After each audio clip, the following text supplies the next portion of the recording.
الحمد لله رب العالمين، والصلاة والسلام على سيد المرسلين محمد وعلى آله وأصحابه أجمعين. أما بعد، فأعوذ بالله من الشيطان الرجيم. بسم الله الرحمن الرحيم. فالذين آمنوا به وعزروه ونصروه واتبعوا النور الذي أنزل معه أولئك هم المفلحون. صدق الله العظيم. بزرگان محترم اور میرے عزیز دوستو، یہ آیت جو تلاوت کی گئی ہے پارہ نمبر 9 سورۃ الاعراف کی ایک آیت کریمہ. اس آیت میں اللہ جل جلالہ ایمان والوں سے فرماتے ہیں تم نبی کریم صلی اللہ علیہ وسلم کی پوری طرح تعظیم کرو، عزت کرو، وَنَصَرُوهُ اور ان کے کاموں میں مدد کیا کرو،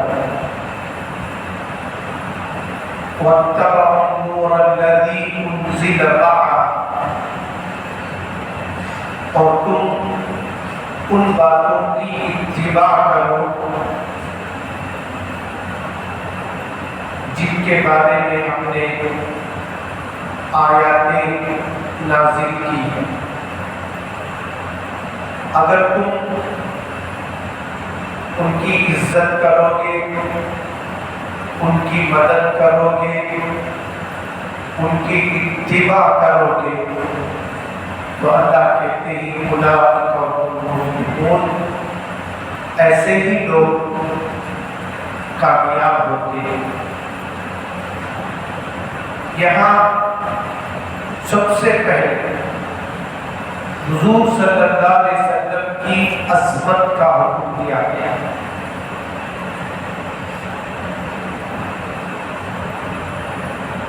اللہ نے جتنے مخلوقات پیدا کیے ان میں سب سے زیادہ مرتبہ اور سب سے زیادہ عزت کے مستحق حضور اکرم صلی اللہ علیہ وسلم کی ذات اقدس ہے. ان آیتوں کے نازل ہونے کے بعد صحابہ کرام رضی اللہ عنہم نے آپ کی ایسے ادب اور تعظیم کی دنیا اس کی مثال پیش کرنے سے عاجز ہے.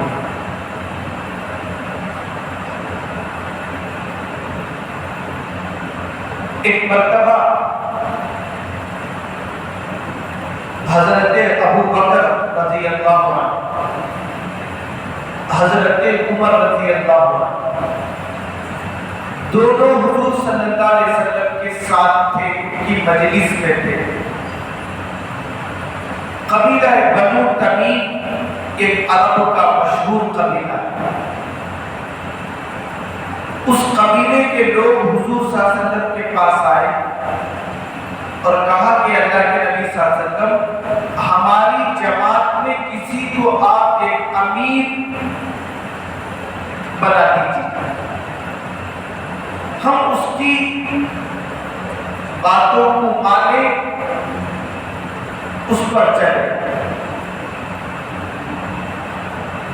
تو حضرت ابو بکر رضی اللہ عنہ نے ایک صحابی کا نام لیا، حضرت عمر رضی اللہ عنہ نے ایک صحابی دونوں میں آواز اتنی بلند ہو گئی کہ حضور کی آواز سے ان کی آواز بلند ہو گئی۔ اللہ کو یہ پسند نہیں آیا کہ حضور صلی اللہ علیہ وسلم کی آواز سے کسی کی آواز بلند ہو جائے۔ یہ بھی اپنے نبی کی بے ادبی۔ اللہ نے فوراً آیت نازل کی، یا ایھا الذین آمنوا لا ترفعوا اصواتکم، اے ایمان والو تم اپنی آواز کو اونچی نہ کرو، فوق صوت النبی، نبی کے آواز سے بڑھ کر۔ وَلَا تَجْهَرُوا لَهُ بِالْقَوْلِ كَجَهْرِ بَعْضِكُمْ لِبَعْضٍ، جیسے تم آپس میں بات کرتے ہو تو آوازیں بلند ہو جاتی ہیں، اس طرح نبی کے سامنے بات نہ کرنا۔ جس مجلس میں نبی موجود ہو اس مجلس کی عظمت کا خیال یہ ہے کہ حضور کی آواز سے بھی تمہاری آواز بلند نہ ہو۔ اگر آواز بلند ہو جائے گی، اللہ کہتے اللہ بتا اعمالکم وانتم لا تشعرون، کہیں تمہاری زندگی بھر کے اعمال ضائع نہ ہو جائے اس تھوڑی سی بے ادبی کے نتیجے میں، وانتم لا تشعرون، اور تمہیں اس کا احساس بھی نہ ہو۔ یہاں علماء فرماتے ہیں اس آیت کے نازل ہونے کے بعد حضرت ابو بکر اور حضرت عمر رضی اللہ عنہ حضور صلی اللہ علیہ وسلم سے جب بات کرتے، حضور کی مجلس میں کوئی رائے دیتے تو بہت ہی پست آواز سے رائے دیتے، کہیں حضور صلی اللہ علیہ وسلم کی بے ادبی نہ ہو جائے اور نیکیاں ضائع نہ ہو جائے۔ اتنا ادب صحابہ رضی اللہ عنہ حضور صلی اللہ علیہ وسلم کا کرتے ہیں۔ اس آیت کے تحت علماء فرماتے ہیں اس میں اللہ نے قیامت تک آنے والے ایمان والوں سے کہا تم اپنے بڑوں کے سامنے آواز کو بلند نہ کرو۔ یہ بھی بڑوں کی بے ادبی ہے۔ چاہے تم کتنا لکھ لو، کتنا پڑھ لو، کتنی دولت کما لو، تم ان سے نہیں بڑھ سکتے۔ ان کی محنت، ان کی دعا، ان کی توجہ کا نتیجہ ہے جو کچھ بھی دنیا میں ملا۔ بڑوں کے سامنے بلند آواز سے بات کرنا یہ بڑوں کی بے ادبی ہے۔ اور اللہ کے نبی صلی اللہ علیہ وسلم نے فرمایا من لم يعقل کبیرنا فلیس منا، جو ہمارے بڑوں کا ادب نہ کرے، ان کی تعظیم نہ کرے، ان کی عزت نہ کرے، اللہ کے نبی نے صاف فرما دیا ایسا شخص ہماری جماعت میں رہنے کے قابل نہیں۔ بڑوں کا ادب اللہ کو بہت پسند ہے۔ یہاں تک کہ علماء لکھتے ہیں اگر کوئی آدمی تم سے ایک دن بڑا ہو تو بھی وہ تم سے بڑا، چاہے ایک سال بڑا ہو۔ فرمایا بڑوں کا ادب اللہ کو پسند ہے۔ صحابہ رضی اللہ عنہ آیت کے نازل ہونے کے بعد حضور صلی اللہ علیہ وسلم کی مجلس میں بیٹھتے تو بالکل آہستہ بات کرتے۔ حضور صلی اللہ علیہ وسلم کے انتقال کے بعد بھی صحابہ جب مسجد میں مشورے کرتے تھے، مسجد نبوی میں بالکل پست آواز سے مشورہ کرتے تھے کہیں حضور کو تکلیف نہ پہنچے. یہاں تک علماء نے لکھا کہ وہاں جو خطبہ دیا جاتا تھا اس میں بھی اس بات کی رعایت ہوتی تھی حضور صلی اللہ علیہ وسلم کو تکلیف نہ. اس لیے کہ حضور مسجد نبوی کے بازو آرام تھا. امام مالک رحمۃ اللہ علیہ کسی کو مسجد نبوی میں زور سے بات کرتا دیکھتے تو ڈانٹتے تھے، حضور کو تکلیف پہنچاتے ہو. ہم بھی مدینہ منورہ جاتے ہیں تو ہم دیکھیں گے مدینے کے اندر مسجد نبوی کا جو ماحول ہے آج بھی وہاں آواز بلند کرنا منع. اور حضور کے روزہ اطہر پر جو آیت لکھی گئی ہے وہ یہی آیت ہے لا ترفعوا اصواتکم فوق صوت النبی. اے ایمان والو تم حضور کے مجلس میں حضور کے سامنے اپنی آواز کو بلند کرو.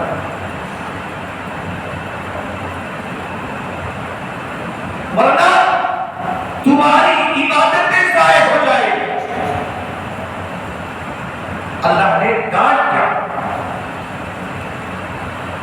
اور صحابہ نے حضور کی جو تعظیم کی دنیا میں کسی امت نے کسی نبی کی اتنی تعظیم نہیں کی.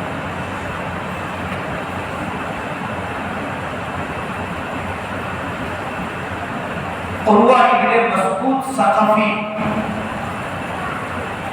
صلح حدیبیہ کے موقع پر اللہ کے رسول صلی اللہ علیہ وسلم سے بات کرنے کے لیے آتے ہیں. عروہ ابن مسعود ثقفی نے حضور صلی اللہ علیہ وسلم سے بات چیت کے بعد جب اپنے قبیلے میں پہنچے، اپنے قوم میں پہنچے، تو انہوں نے اپنے قوم میں حضور صلی اللہ علیہ وسلم کے صحابہ کا تذکرہ کیا. کیا تذکرہ کیا؟ علماء نے لکھا ہے، کہا کہ اے قریش کی جماعت، میں نے نجاشی بادشاہ کا دربار بھی دیکھا، میں نے قیصر و کسریٰ کے بادشاہوں کے دربار بھی دیکھے ہیں، لیکن جو عقیدت و احترام، جو ادب کا منظر میں نے محمد صلی اللہ علیہ وسلم کے مجمع میں دیکھا، آپ کے ساتھیوں میں دیکھا، میں نے دنیا میں کہیں ویسا ادب کا منظر نہیں دیکھا. جب محمد صلی اللہ علیہ وسلم ان سے بات کرتے تو سارے ساتھی خاموش بیٹھ جاتے اور آپ کی بات کو پوری طرح توجہ سے سنتے. جگہ جگہ علماء نے بتایا آج بھی مسلمانوں کو چاہیے جب ہمارے بڑے کوئی بات کرے تو خاموش رہ جائیں. یہ بڑوں کی عادت ہے. انہوں بات کرتے ہیں کہ ہمیں کاٹ کر نہیں بات کرتے، یہ بڑوں کی عادت ہے. اور ان کی بات کو توجہ سے سننا، جیسے صحابہ رضی اللہ عنہ حضور صلی اللہ علیہ وسلم کی بات کو سننا.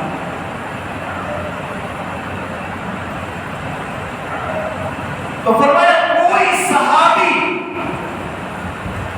حضور صلی اللہ علیہ وسلم کو چہرے کو آنکھ سے آنکھ لگا کر نہیں دیکھتا تھا،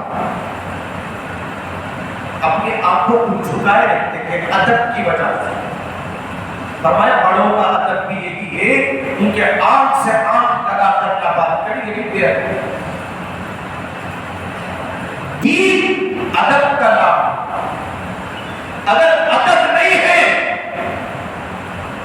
تو ہمارا دین ناقص ہے، نامکمل.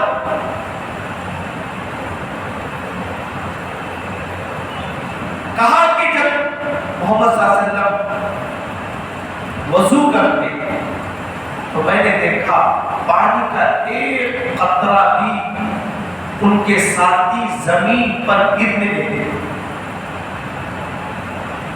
سارے ساتھی منتظر رہتے تھے کہ پانی کے اس قطرے کو اپنے ہاتھ میں لے اپنے چہرے اور سینے پر رکھ. ایک قطرہ پانی زمین پر گرنے لگے. یہاں تک میں نے دیکھا جب وہ تھوکتے بھی ہے تو تھوک کو زمین پر گرنے نہیں دیتے بلکہ اپنے چہرے پر دیا کرتے. اس کے بعد عروہ بن مسعود ثقفی نے اپنے قوم سے خطاب کرتے ہوئے کہا ایسے عاشقوں کے درمیان اگر تم جنگ لڑو گے تو مجھے امید نہیں ہے کہ آپ ان سے جنگ جیت سکیں. وہ جان کو تو چھوڑ دیں گے لیکن حضور کا ساتھ نہیں چھوڑیں گے, میدان جنگ نہیں چھوڑیں گے.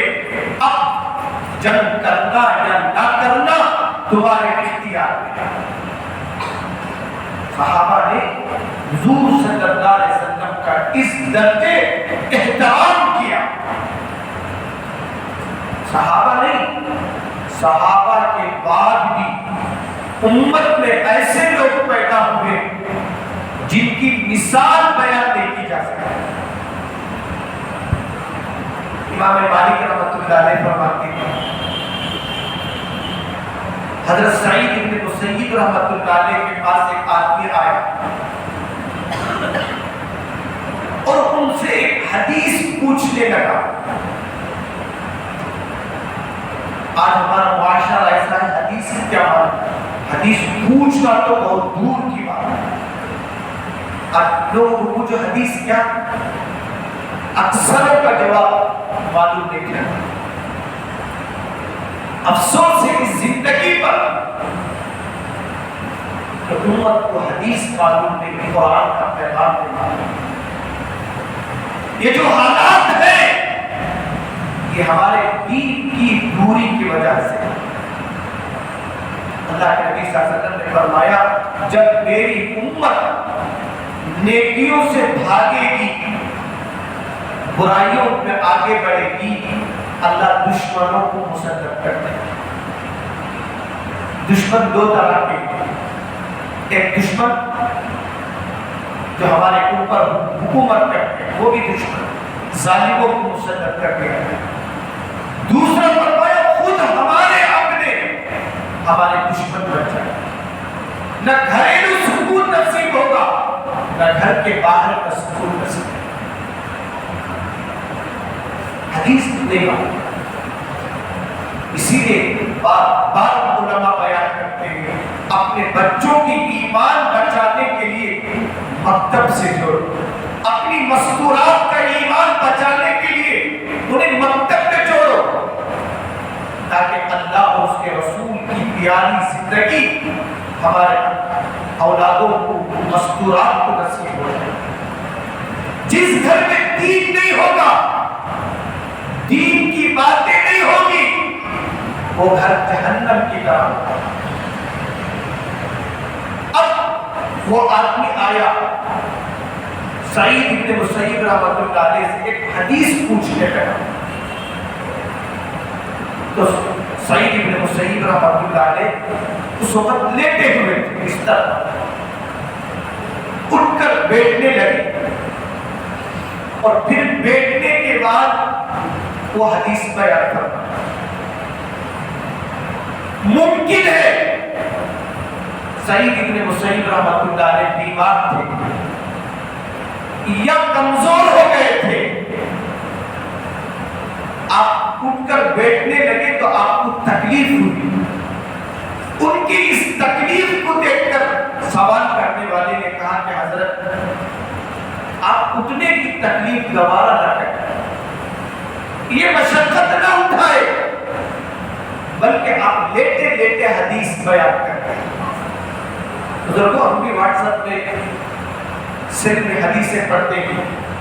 ہمارا طریقہ کیا ہوتا ہے, ایسا نہیں ہوتا ہے لیٹے لیٹے حدیثیں پڑھ لیتے ہیں، لیٹے لیٹے حدیث پڑھ لیتے ہیں۔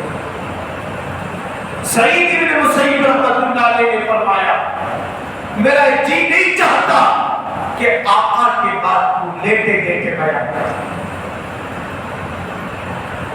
میں یہ چاہتا ہوں بیٹھ کر پورے ادب و احترام کے ساتھ حضور صلی اللہ علیہ وسلم کی حدیث کو بیان کروں۔ امت میں جب تک ادب و احترام تھا امت کے اندر خوشیاں تھیں، کسی بات کا غم نہیں تھا۔ ہاں غریب ضرور تھے لیکن خوف زدہ نہیں تھے۔ آج مالدار ہے لیکن بزدل بنے ہوئے، حکومت کا ڈر، بچوں کا ڈر، بیوی کا ڈر، کیا ہے؟ قرآن و حدیث سے دوری کا نتیجہ ہے۔ رسول اللہ صلی اللہ علیہ وسلم کی مبارک زندگیوں کو چھوڑ دینے کا نتیجہ ہے۔ اللہ کے نبی صلی اللہ علیہ وسلم نے فرمایا اس وقت تک میری امت خیر میں رہے گی جب تک وہ میری سنتوں پر عمل کرنے والی، جب تک امت نے ایک ایک سنت پر عمل کیا دنیا میں ان کا رعب تھا، دبدبا تھا، دنیا کے کسی کونے میں ایک مسلمان کو ماننے کی ہمت نہیں تھی۔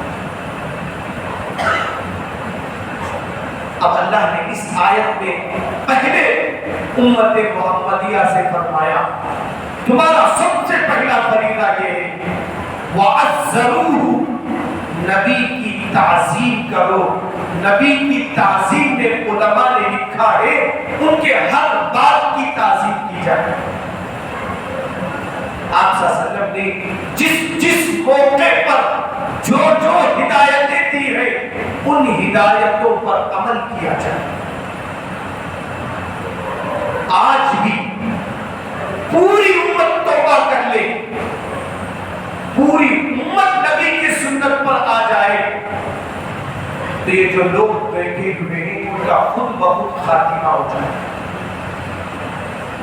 جاء الحق وزهق الباطل ان الباطل كان زهوقا۔ اللہ قرآن میں کہتے ہیں جب حق دنیا میں زندہ ہو جائے گا باطل اپنی موت پر جائے گا۔ سورہ حدیبیہ کے موقع پر کیا ہوا؟ مسعود ثقفی نے جب اپنی قوم سے کہا صحابہ حضور سے اتنی محبت کرتے ہیں پھر ان کے حوصلے پست ہو گئے، یہ لوگ اللہ کے رسول کے لیے جان دے دیتے ہیں تو ان سے کیسے قتل و قتال کیا جائے۔ تو بہرحال اس آیت کے پہلے جملے پر بات کر رہا ہوں وَعَزَّرُوهُ۔ اللہ کہتے ہیں جب نبی کا نام آئے، نبی کے احادیث آئے تو ہمیں پورے ادب و احترام کا معاملہ کرنا چاہیے۔ حضور کا نام آئے تو صلی اللہ علیہ وسلم کہنا چاہیے، یہ حضور کا پہلا ادب۔ دوسرا ادب کیا ہے؟ جب آپ کے احادیث کو پڑھے تو لیتے لیتے نہ پڑھیں بلکہ ادب کے ساتھ، وقار کے ساتھ، یہ میرے نبی کا پیغام ہے، یہ میرے نبی کی ہدایت ہے۔ جب حکومت کا کوئی نوٹس آتا ہے تو اٹھ بیٹھتا ہے، فرمایا نبی کا پیغام، نبی کی ہدایت ہے، پورے ادب و احترام کے ساتھ حدیث کو سنا جائے، حدیث کو پڑھا جائے۔ اللہ عز و جل کہنے سننے سے زیادہ ہمیں حضور صلی اللہ علیہ وسلم کی تعظیم ہر اعتبار سے کرنے کی توفیق عطا فرمائے۔ وآخر دعوانا الحمدللہ رب العالمین۔